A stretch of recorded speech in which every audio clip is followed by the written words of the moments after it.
Thank you very much, everybody. We've had a very big day in the stock market today, as you know. That will be 133 days where we set a new record, and that's fantastic. Our jobs numbers have come in fantastically well, really well, and we're with some of our great governors and other leaders of areas of our country that are doing incredible things. And we're talking about a lot of deregulation. We're talking about various tax cuts and various tax incentives, so they continue onward with what they're doing. But this is a meeting that was set up, and it was set up a while ago, and I think they're very happy about the fact that we have cut regulations like nobody in the history of our country. We have, in less than 3 years, we've cut more regulations than any president for their full term or terms, or in one case, it's beyond 2 terms. We know who that is, Asa, right? In one case, you had a little longer than the 8.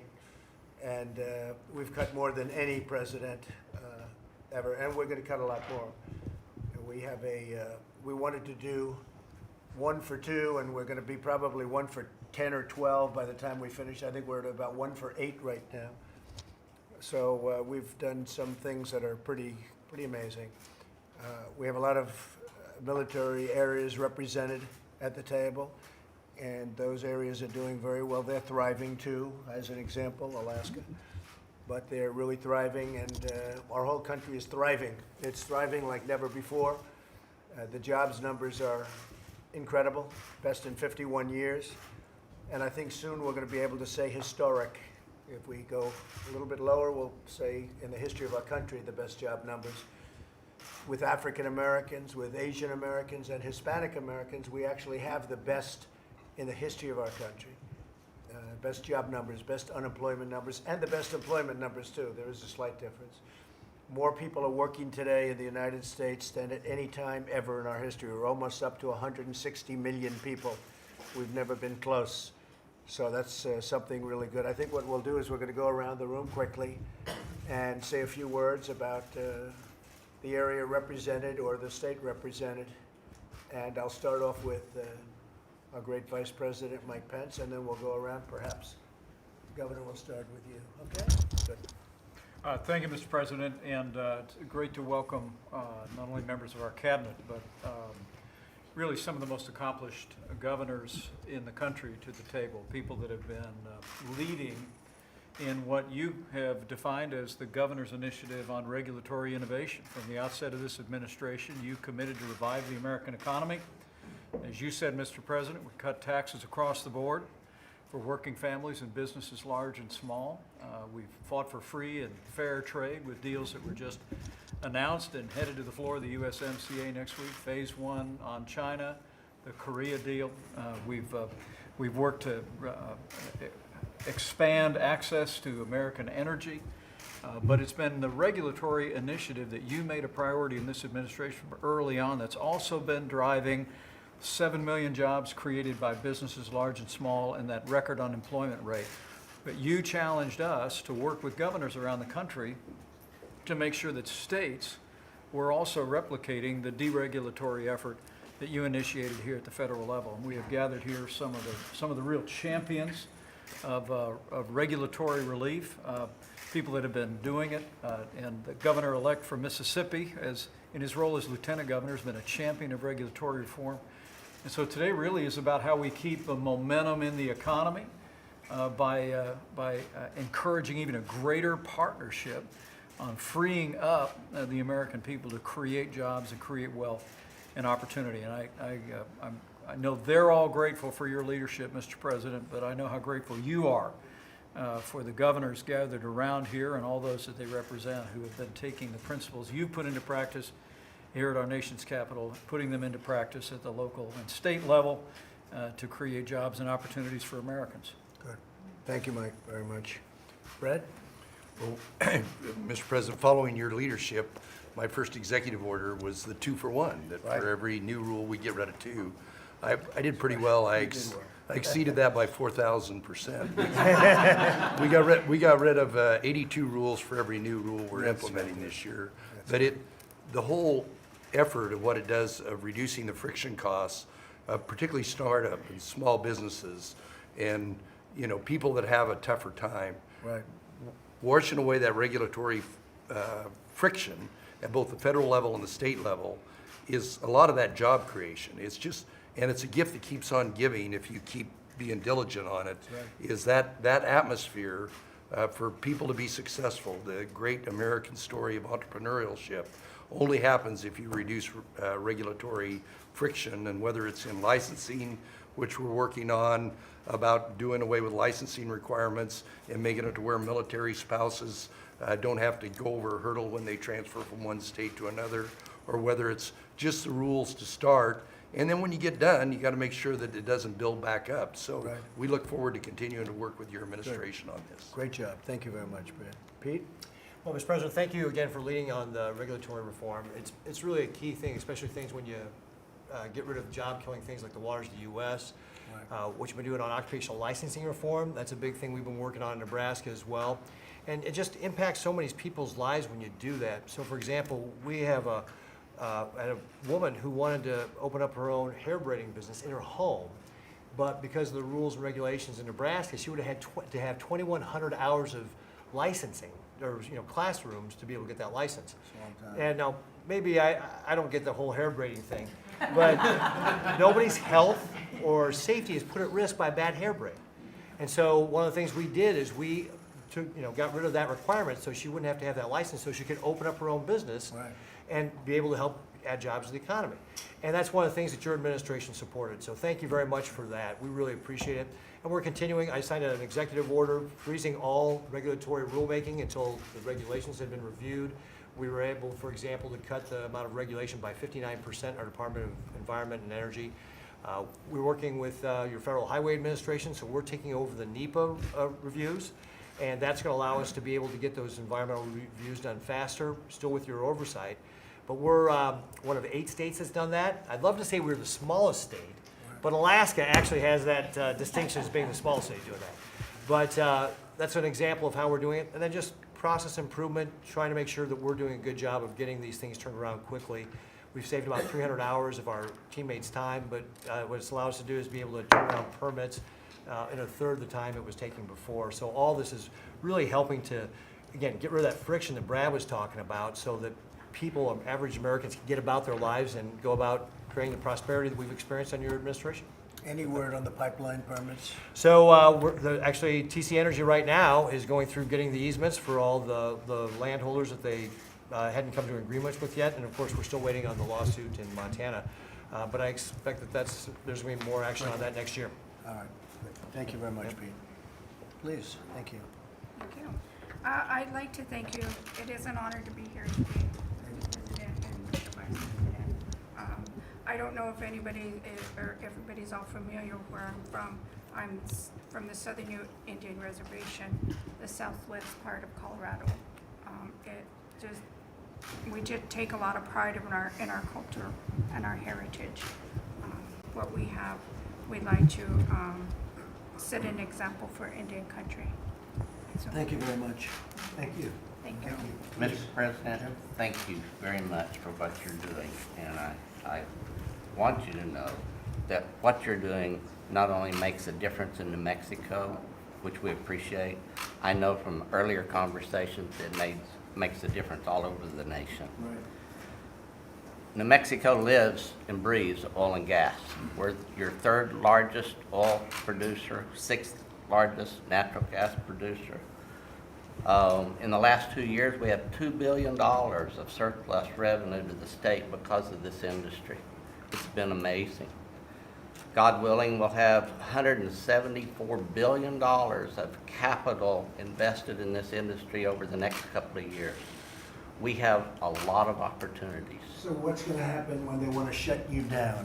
Well, we're banking on you, Mr. President. You better bank on me. You're my friend, Jim. You have no choice. It's a great honor to know that we have that backstop for what we're trying to do. And I can tell you that there's a whole bunch of folks out there that understand the risk associated with the oil and gas business. What they have trouble with is the risk associated with the politics. Right. And what you're doing is removing that risk, allowing us to deploy capital and make a lot of money for the nation, for our country, for our state and our city. We're growing like, I mean, unbelievably. I mean, the Permian and the Delaware are just prolific. And recently, I had dinner with a lady that's over the lower 48 for a major company. She told me that only about 10% of those reserves currently are being tapped with technology. So you can just imagine what's in front of us with the little entrepreneurship. So, And we're doing well out there, I understand. yeah, it's pretty nice right now. We appreciate it. Thank you very much. That's good. Thank you very much, Jim, please. Asa? Mr. President, first of all, congratulations on both USMCA, but also the first phase of China trade. That is, as you know, very important to my farmers in Arkansas, but also we're a global export in a lot of different areas, and so that trade is very important to us. Congratulations to you. That's keep at it. And then secondly, thanks for your leadership on regulatory reform.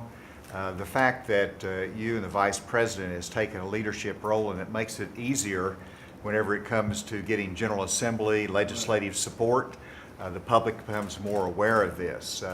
And so we've made it a priority. It does impact the economy when we can reduce the burden of regulations and delays.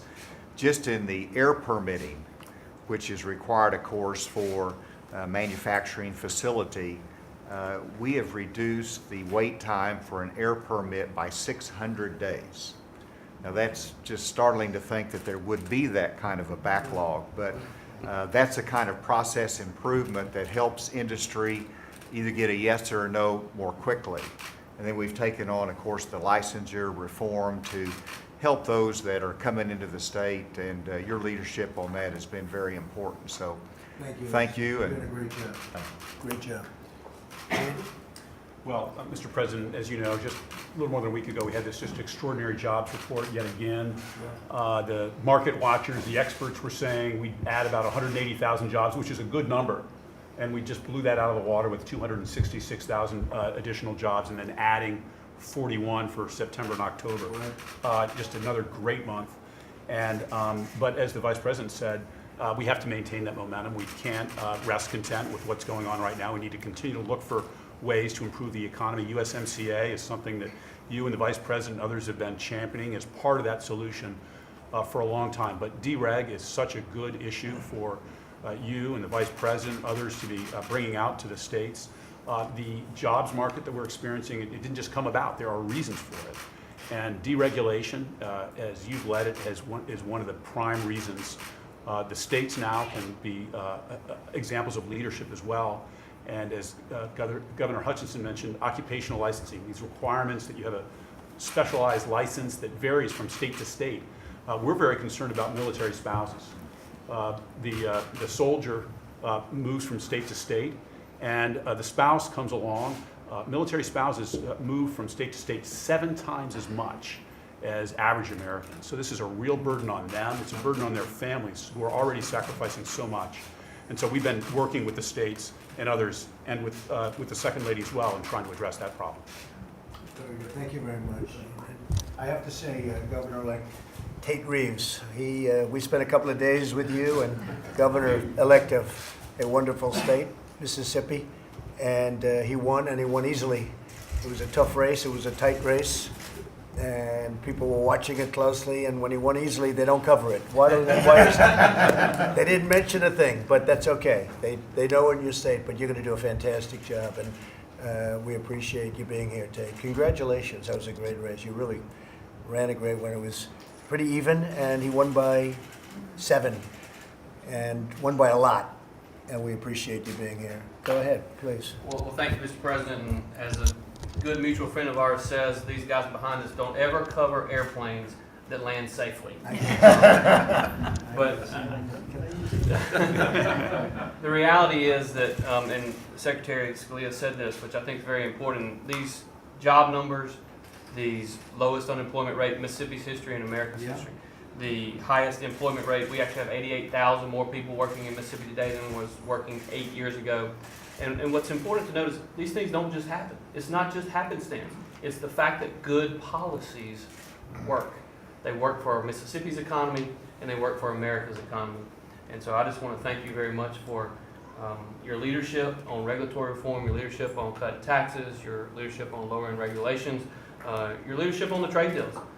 It's making a difference in my state, and it's making a difference across the country. And thank you, and to the Vice President, for everything that you're doing. I look forward to working with you for the next 4 years. Good job, Tate. Thank you. Appreciate it. Russ, you want to say something? Yeah, I just want to build on the momentum of where we are. So in the first 3 years, the president has been able to lower regulatory costs by $50 million over 3 years.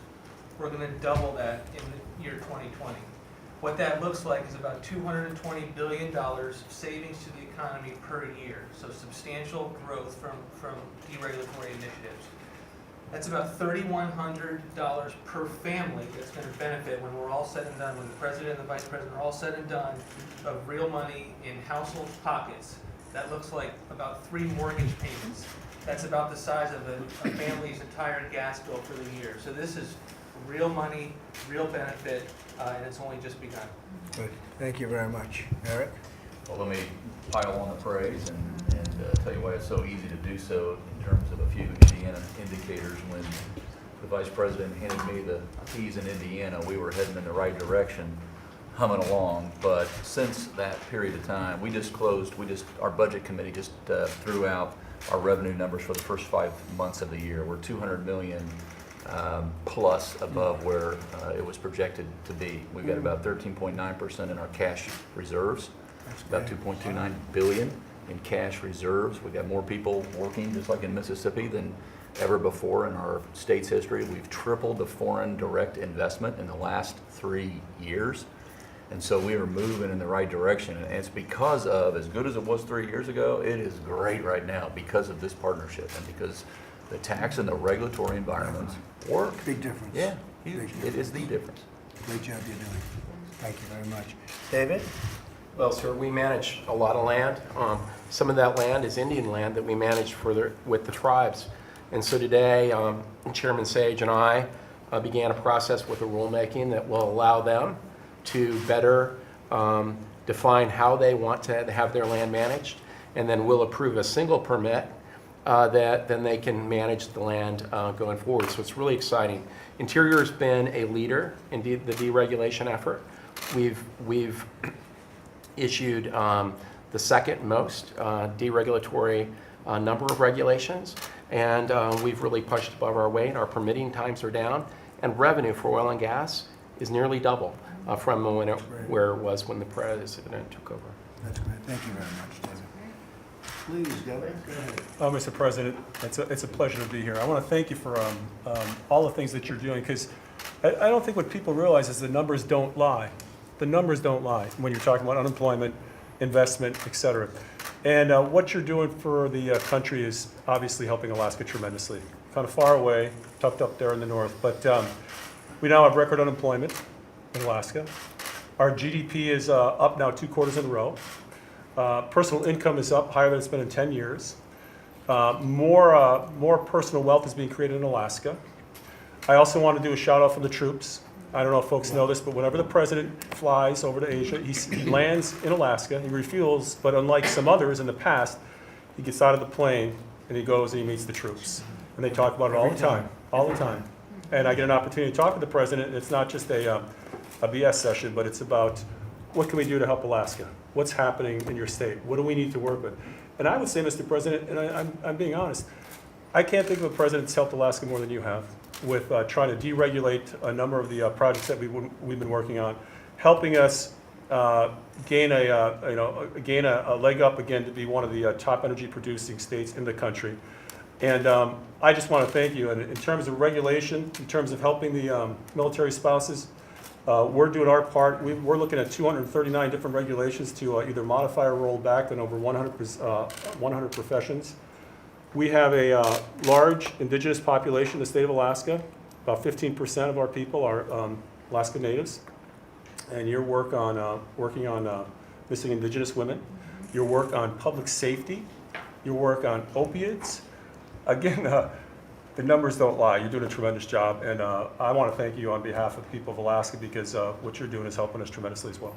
And now logging, we did a big thing on Absolutely. logging, and we Strongest did a national very big forest. thing on Anwar, which is potentially the biggest in the world. We'll see what it is ultimately, but it's potentially the biggest site in the world, so it'll be very interesting to see how that turns out. Great job, thank you very much. Anybody else? Would anybody like to say? Would you like to say something? Go ahead. Thank you, Mr. President. Thanks, Senator. First of all, I think we've heard some people say congratulations on the USMCA. I'd like to congratulate you too, but more importantly, I'd like to thank you for keeping your promises to the people of this country, that when you said you would renegotiate NAFTA, you did so, and we appreciate the follow-through. Ohio is doing great right now. Our employment numbers are good. We're running a surplus as well. But we're also following your lead on regulatory reform. So in the state budget that Governor DeWine signed this past summer, we adopted the 1 in 2 out rule. We actually passed legislation in the last week related to military spouses so that they can get reciprocity and get working quicker. And we have new legislation that was just introduced, similar to what has happened in Arizona, that would, for many areas of occupational licensure, grant reciprocity from other states. And you have a lot of car company expansions, and you're doing really good. We've had some very good news in Lordstown in the last few weeks. I know that. I know it. I've been pushing it very hard. That's good. Christy? Yes, Mr. President. First of all, thank you for making your senior staff available to us today. We sat down for an hour and a half, and it was just really nice to have a give and take and really hear from them some of the details of things that we can dig further into, things that you're doing that maybe we won't have time to discuss right here. But also on behalf of South Dakota, thank you for the trade agreements. We have had the largest natural disaster in our state's history this year. We have more unplanted acres than any other state in the nation.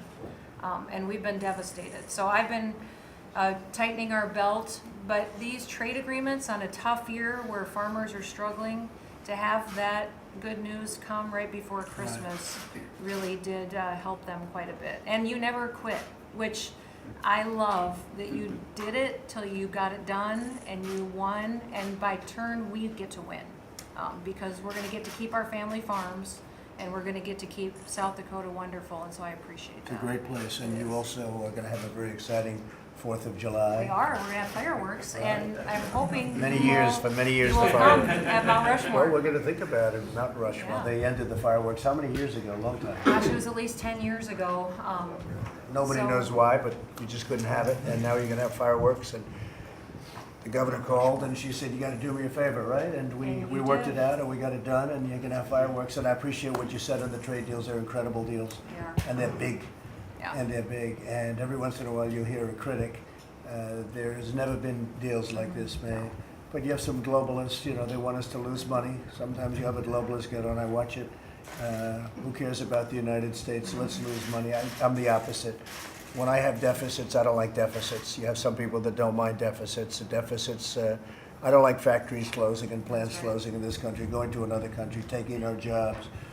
So I've never really been one to want to put up with it even. I've been watching it. It's probably one of the reasons I'm president. I've watched that for so many years, where your factories and your plants all over, whether it's Indiana or any other state.